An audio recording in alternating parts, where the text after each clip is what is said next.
बाल चौपाल। बाल चौपाल। सहकार रेडियो पर ढेर सारी मस्ती और जानकारियाँ।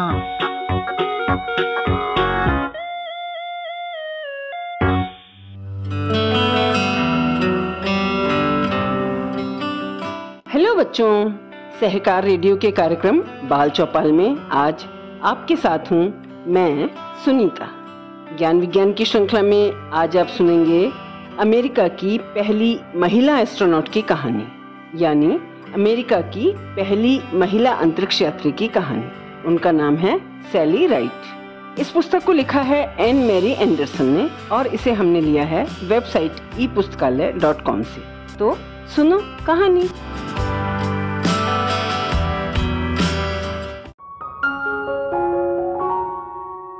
मेरा नाम सैली क्रिस्टन राइट है। मेरा जन्म 26 मई 1951 को लॉस एंजल्स कैलिफोर्निया में हुआ था। मेरे पिता डेल एक कॉलेज के प्रोफेसर थे और माँ जॉयस एक शिक्षिका थी। मेरी एक छोटी बहन थी जिसका असली नाम कैरन था, लेकिन मैं उसे बेयर बुलाती थी क्योंकि मुझे उसके नाम के उच्चारण में मुश्किल आती थी। मैं तमाम किताबों के साथ एक आरामदायक घर में पली बढ़ी। मुझे पढ़ना पसंद था। रहस्यमयी जासूसी कहानियाँ और विज्ञान के कथा उपन्यास मुझे बहुत पसंद थे। मुझे नैन्सी ड्रू, जेम्स बॉन्ड और सुपरमैन की किताबें भी पसंद थी। मुझे विज्ञान से भी प्यार था। मेरे पास खुद का रसायन विज्ञान का सेट और एक दूरबीन थी। उनके साथ प्रयोग करने में मैं बहुत समय बिताती थी। मुझे खेलकूद में भी रुचि थी। मैं अखबार के खेल पृष्ठ पढ़ती थी। खासकर अगर मेरी पसंदीदा baseball team Los Angeles Dodgers के बारे में कोई लेख होता तो जरूर पढ़ती थी। मुझे उन खिलाड़ियों की रेटिंग और उनके बल्लेबाजी के औसत के आंकड़े मुंह जुबानी याद थे। मैं सपना देखती थी कि काश मैं एक दिन डॉजर्स के लिए बेसबॉल खेलूं। खेलों के प्रति मेरा प्यार मुझे टेनिस तक ले गया। मैंने कठिन अभ्यास किया और अच्छा खेलने का दृढ़ निश्चय किया। 12 वर्ष की उम्र में मैं पूरे अमेरिका में हो रही प्रतिस्पर्धाओं में भाग ले रही थी और उन्हें जीत भी रही थी। अब बड़े होने पर डॉजर्स के लिए खेलने के बजाय मैं अब एक पेशेवर टेनिस खिलाड़ी बनना चाहती थी। जब मैं खेल के बारे में नहीं पढ़ रही होती थी तो मैं पड़ोस के बच्चों के साथ फुटबॉल या सॉफ्टबॉल खेल रही होती थी। मैं शायद अकेली लड़की थी और बाकी खिलाड़ी सब लड़के थे, लेकिन मैं सिर्फ जीतना ही चाहती थी। मैंने जीवन में जल्दी ही सीखा कि टीम स्पिरिट बहुत जरूरी चीज थी।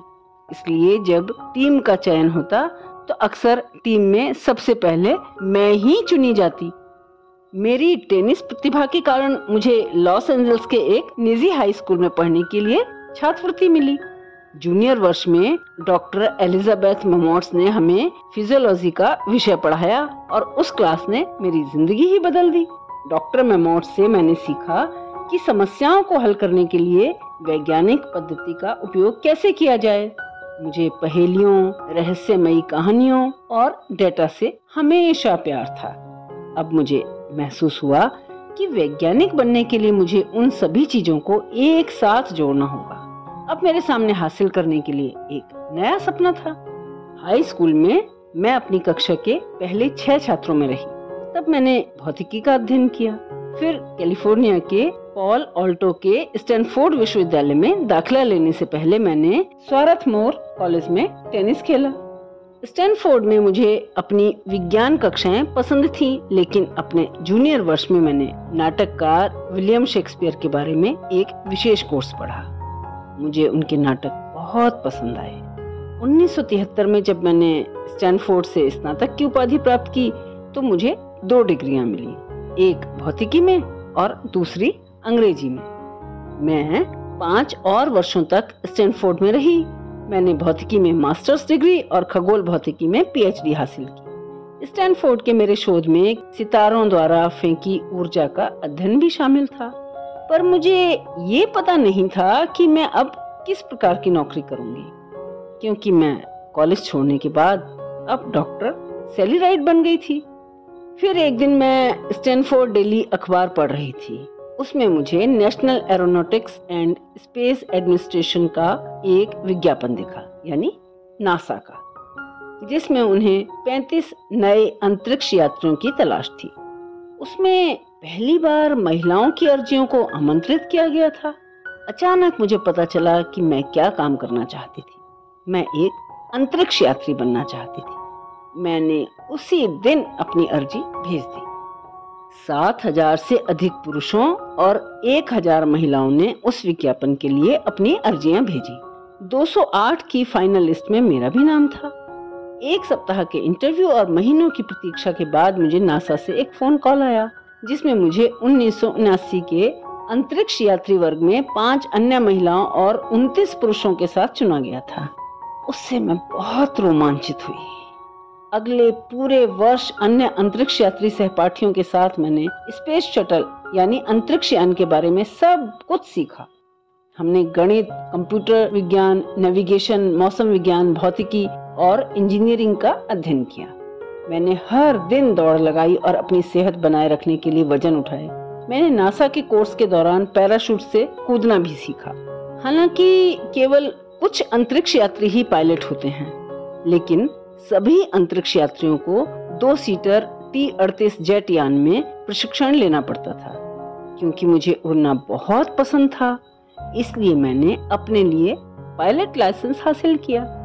मैं नासा की पहली महिला कैप्सूल कम्युनिकेटर या कैपकॉन भी बनी। कैपकॉन पृथ्वी पर वो एकमात्र व्यक्ति होता है जिसे अंतरिक्ष में अंतरिक्ष यात्रियों को कॉल करने की अनुमति होती है। शटल कोलंबिया के दूसरे और तीसरे मिशन के दौरान कैपकॉम के रूप में मेरे काम की पुष्टि हुई। मैं दबाव की स्थिति में भी शांत रहकर काम कर सकती थी। फिर अप्रैल 1982 में मेरा सबसे बड़ा सपना सच हुआ। अन्य अंतरिक्ष यात्रियों रॉबर्ट क्रिप्टन, फ्रेडरिक हक, जॉन फेबियन और नॉर्मन थगार्ड के साथ मुझे भी चुना गया। तब मेरी उम्र 32 साल थी। मैं अंतरिक्ष में सबसे कम उम्र की अमेरिकी नागरिक और पहली अमेरिकी महिला बनने वाली थी। मैंने अगले वर्ष उड़ान की तैयारी के लिए अन्य चालक दल के सदस्यों के साथ मिलकर काम किया। आखिरकार 18 जून 1983 को मैंने चैलेंजर स्पेस शटल में अंतरिक्ष की यात्रा की। वो मेरे जीवन का सुनहरा दिन था। आपको भी ऐसा मौका मिलेगा तो आपके लिए बहुत रोमांचक दिन होगा, बहुत रोमांचक यात्रा होगी। यही मेरे लिए भी था। मिशन के दौरान अंतरिक्ष यात्री जॉन फेबियन और मैंने RMS का सफलतापूर्वक उपयोग किया। हमने उन विज्ञान प्रयोगों का भी निरीक्षण किया जिन्हें कंपनियों और स्कूलों ने अंतरिक्ष में भेजा था। लेकिन अंतरिक्ष के बारे में मेरी सबसे मनपसंद चीज हर रात पृथ्वी को निहारना थी। वो नजारा अतुल्य था, अद्भुत। जब हम पृथ्वी पर लौटे तो मुझ पर लोगों का बहुत ध्यान गया, क्योंकि मैं अंतरिक्ष में जाने वाली पहली अमेरिकी महिला जो थी। लेकिन मैं चाहती थी कि लोगों का आकर्षण मुझसे हटकर विज्ञान की रोमांचक प्रगति पर जाए। फिर भी मुझे देश भर की युवा महिलाओं और लड़कियों के लिए एक प्रेरणा स्रोत बनने का आनंद प्राप्त हुआ। मैं भाग्यशाली थी कि मुझे अंतरिक्ष में यात्रा का दूसरा मौका भी मिला। 5 अक्टूबर 1984 को मैंने चैलेंजर पर फिर से उड़ान भरी। ये 13वां अंतरिक्ष यान मिशन था। इस बार मैं यात्रा में एकमात्र महिला नहीं थी। अंतरिक्ष यात्री कैथरीन सुलिवन भी चालक दल का हिस्सा थी। जून 1985 को मुझे तीसरी बार अंतरिक्ष में उड़ान भरने का काम सौंपा गया। लेकिन मेरा प्रशिक्षण तब रुक गया जब एक भयानक दुर्घटना हुई। 28 जनवरी 1986 वही शटल जिसे मैं अंतरिक्ष में लेकर जाने वाली थी, चैलेंजर में टेक ऑफ के ठीक बाद विस्फोट हो गया, जिसमें चालक दल के सभी सदस्य मारे गए। उससे पूरा देश सदमे में डूब गया। मारे गए सभी अंतरिक्ष यात्री मेरे मित्र और सहकर्मी थे। इसलिए चैलेंजर की आपदा से मुझे गहरा दुख हुआ। राष्ट्रपति रोनाल्ड रीगन ने दुर्घटना की जांच के लिए 13 लोगों की एक समिति बनाई। मैं एकमात्र अंतरिक्ष यात्री थी जिसे उन्होंने इस समिति का सदस्य बनाया। जांच के बाद मैं नासा प्रशासन में शामिल हो गई और मैंने उनकी योजना बनाने में मदद की। फिर 1987 में मैं एक विज्ञान फेलोशिप के लिए स्टैनफोर्ड विश्वविद्यालय में लौटी। 1989 में मैं कैलिफोर्निया विश्वविद्यालय में स्थित कैलिफोर्निया अंतरिक्ष संस्थान में प्रोफेसर और निदेशक बनी। मैं अपने पहली रुचि भौतिकी अनुसंधान में वापस लौटी। विज्ञान के प्रति मेरा प्रेम मुझे बहुत ऊंचाइयों तक ले गया था और अब मैं उस आनंद को दूसरों तक पहुंचाना चाहती थी। इसलिए 1986 में मैंने अंतरिक्ष में अपने अद्भुत अनुभवों को साझा करने के लिए टू स्पेस एंड बैक नामक बच्चों की एक किताब का सहलेखन किया। मैंने विज्ञान और अंतरिक्ष के बारे में बच्चों के लिए 6 अन्य किताबें लिखी। 1995 में मैंने नासा की एक अन्य प्रोजेक्ट शुरू करने में मदद की। इस प्रोजेक्ट में मिडिल स्कूल के छात्र अंतरिक्ष शटल मिशन में एक विशेष कैमरे का उपयोग करके पृथ्वी की तस्वीरें लेना सीखते थे। 2001 में अर्थकैम कैमरा अंतर्राष्ट्रीय अंतरिक्ष स्टेशन पर स्थायी रूप से स्थापित किया गया। आज दुनिया भर के छात्र अंतरिक्ष से नए फोटो ले जाने का अनुरोध कर सकते हैं और वे मौजूदा तस्वीरों की अर्थकम पुस्तकालय को भी देख सकते हैं। मिडिल स्कूल के छात्रों ने मून कैम्प प्रोजेक्ट के माध्यम से चंद्रमा की सतह की नजदीकी से तस्वीरें देखी। उसके लिए भी मैंने नासा के साथ काम किया। 2001 में मैंने बच्चों और विशेष रूप से लड़कियों को विज्ञान और गणित में प्रोत्साहित करने के लिए अपनी खुद की कंपनी सैली राइड साइंस की स्थापना की। सैली राइड साइंस वर्कशॉप्स, शैक्षिक सामग्री और विज्ञान पर्वों के माध्यम से देश भर के छात्रों और शिक्षकों के लिए विज्ञान के विषय को रोचक बनाती है। 23 जुलाई 2012 को 61 वर्ष की आयु में अग्नाशय के कैंसर से मेरी मृत्यु हो गई। मैंने अपने जीवन में कई सम्मान और पुरस्कार प्राप्त किए, जिसमें राष्ट्रीय महिला हॉल ऑफ फेम के साथ एस्ट्रोनॉट हॉल ऑफ फेम और एविएशन हॉल ऑफ फेम भी शामिल हैं। लेकिन मेरा सबसे बड़ा सम्मान है दुनिया भर के युवाओं के लिए एक प्रेरणा का स्रोत बनना।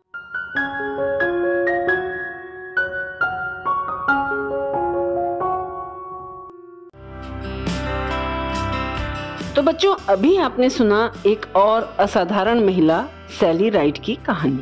आप सुन रहे थे सहकार रेडियो का कार्यक्रम बाल चौपाल। आपको ये जानकारी कैसी लगी? कमेंट बॉक्स में लिखकर हमें जरूर बताइएगा। अगर आप ये कार्यक्रम पहली बार सुन रहे हैं और हमसे जुड़ना चाहते हैं तो व्हाट्सएप ग्रुप से जुड़ने के लिए 9617226783 पर नाम और जिला लिखकर भेजें। फेसबुक से जुड़ने के लिए पेज लाइक करें या फिर अगर आप हमसे यूट्यूब पर जुड़ना चाहते हैं तो हमारा चैनल सब्सक्राइब करें। अधिक जानकारी के लिए हमारी वेबसाइट सहकाररेडियो.com देखें। तो आज के लिए बस इतना ही। अगले हफ्ते ऐसे ही किसी और कार्यक्रम में फिर मिलते हैं। तब तक के लिए दीजिए इजाजत मुझे यानी सुनीता को। बाय बच्चों।